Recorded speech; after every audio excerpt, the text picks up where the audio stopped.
1월 3일 화요일입니다. 2022년 함께 동행해 주셔서 크게 감사드립니다. 2023년 더 큰 은혜와 강건하시기를 기도합니다. 축복합니다. 오늘 함께 묵상할 말씀은 야고보서 2장 1절에서 13절입니다. 내 형제들아, 영광의 주 곧 우리 주 예수 그리스도에 대한 믿음을 너희가 가졌으니 사람을 차별하여 대하지 말라.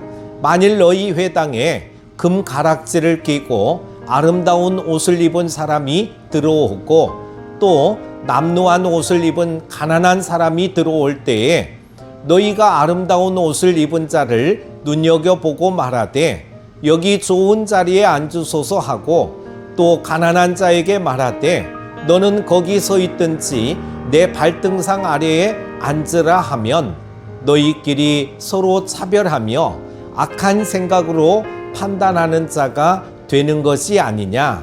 내 사랑하는 형제들아, 들을지어다.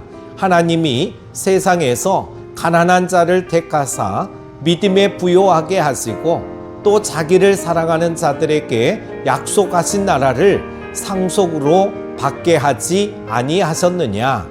너희는 도리어 가난한 자를 업신여겼도다.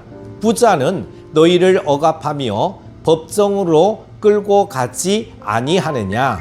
그들은 너희에게 대하여 일컫는 바 그 아름다운 이름을 비방하지 아니하느냐. 너희가 만일 성경에 기록된 대로 내 이웃 사랑하기를 내 몸과 같이 하라 하신 최고의 법을 지키면 잘하는 것이거니와 만일 너희가 사람을 차별하여 대하면 죄를 짓는 것이니 율법이 너희를 범법자로 정죄하리라. 누구든지 온 율법을 지키다가 그 하나를 범하면 모두 범한 자가 되나니 간음하지 말라 하시니가 또한 살인하지 말라 하셨은즉 내가 비록 간음하지 아니하여도 살인하면 율법을 범한 자가 되느니라. 너희는 자유의 율법대로 심판받을 자처럼 말도 하고 행하기도 하라. 긍휼을 행하지 아니하는 자에게는 긍휼 없는 심판이 있으리라. 긍휼은 심판을 이기고 자랑하느니라. 아멘. 야고보는 앞서 강조했던 행함이 있는 믿음에 대한 개념을 구체적인 상황을 들어 적용하게 합니다. 말씀을 온유함으로 받고 들은 대로 순종하며 살아가는 성도의 모습에서는 하나님의 성품이 나타나게 되어 있습니다. 하나님은 누구도 차별하지 않으시기에 하나님의 자녀들도 모든 사람을 긍휼과 사랑으로 대합니다. 이러한 모습은 그리스도께서 그의 내면과 삶에 임하셨다는 증거로 여겨지게 되는 것입니다.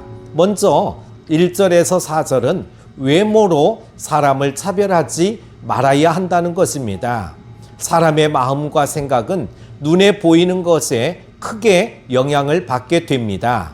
이 세상은 성별, 외모, 인종, 학벌, 나이, 직업, 경제력, 정치 성향 등으로 사람을 구분지어 높이기도 하고 멸시하기도 합니다. 하지만 그러한 일이 교회에서 벌어진다면 그것이 어찌 그리스도를 주로 믿는 사람들의 모임이라고 할 수 있겠습니까?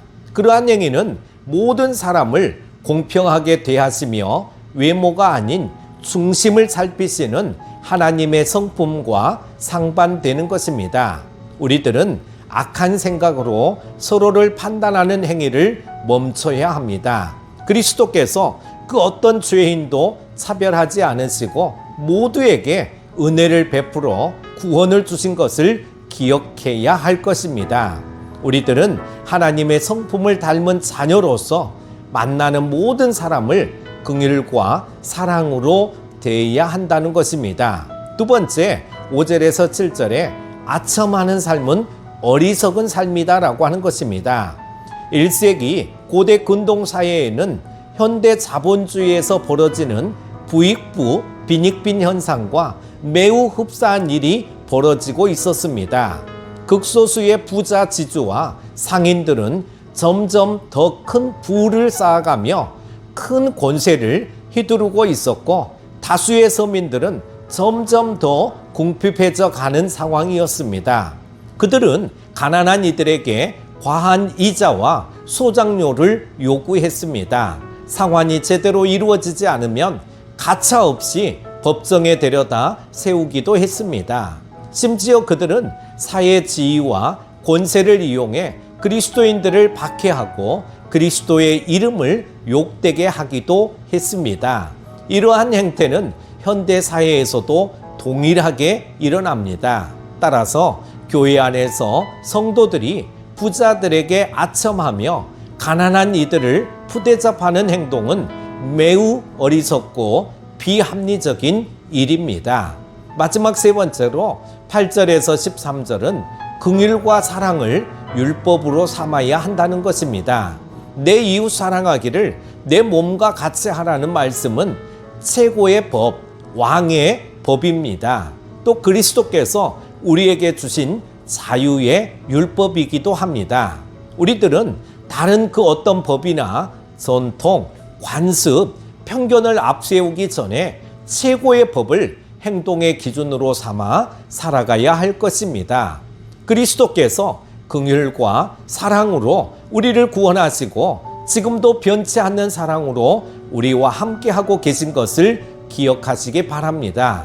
혹시나 여러분의 마음속에 차별과 편견의 죄가 있다면 말씀에 비추어 그 부끄러운 죄가 드러나고 깨달아지도록 기도하시기 바랍니다. 또 우리의 공동체가 특정 부류의 사람들을 중요하게 여기면서 또 다른 부류에게는 관심을 덜 기울이며 외면하고 있다면 이러한 행위도 반성하고 회개해야 할 것입니다. 그리스도의 사랑으로 충만한 공동체는 단지 사람을 차별하지 않는 데서 그치지 않습니다. 적극적으로 어떻게 다가가 사랑하며 섬길까를 고민하게 되는 것입니다. 그리스도께서 우리에게 그렇게 하셨듯이 긍휼과 사랑으로 영혼을 섬기는 일에 힘쓰는 것입니다. 이것이 모세의 율법을 뛰어넘는 그리스도의 생명의 법입니다. 사랑하는 큐티 가족 여러분, 최고의 법은 단지 차별을 금하는 정도에 머물지 않고 적극적으로 사랑하며 섬길 것을 명령하고 있습니다. 주님은 단지 명령만 주시지 않고 실제로 우리에게 온 몸을 던져 조건 없는 사랑을 주셨던 것입니다. 우리들은 이 사랑을 기억하며 편견을 버리고 주님께 받은 사랑을 모든 사람에게 나누어 주는 삶을 살아가야 될 줄로 믿습니다. 그런 여러분 다 되시기를 축복합니다. 오늘 하루도 승리하십시오. 기도합니다.